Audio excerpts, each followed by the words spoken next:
台湾民众党一下党内精英所举办的专台巡回宣讲，13号来到台南。虽然演讲过程拄着大雨，不过现场大约1000位支持者穿雨衣、替雨伞，专程听讲，拢无离开，场面相当热热。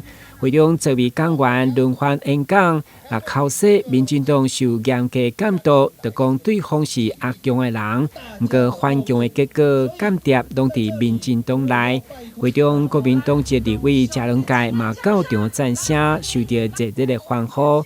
当场开出竞选支票，小听民众党拼议员4党后换因来做市长。明年11月选举。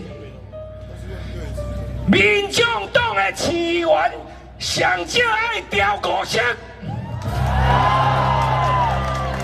上少个调50色，好无？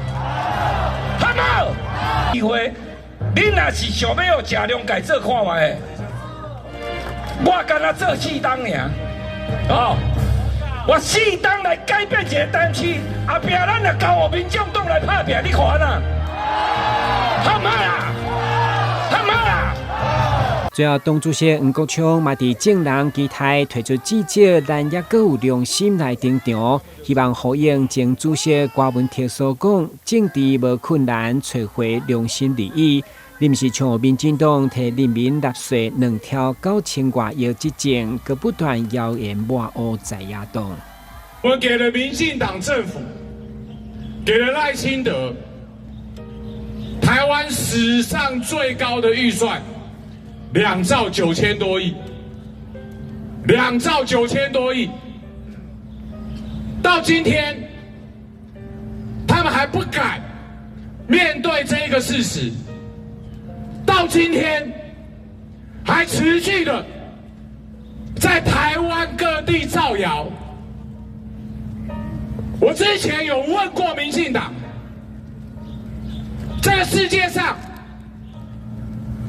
行政部门提出来的预算不准删，不准监督，全世界只有2个国家，一个叫北韩的，一个叫中华人民共和国。我们台湾要不要成为第3个这个国家？民众党专台巡回宣讲的站场选伫永康武良宫，因为灭方无受到压力，出少场地，嘛互民众党相当肯定。会中支持者拢不断用热情回应人民是当家做主，展现小草的向心力。台新闻军事采访报道。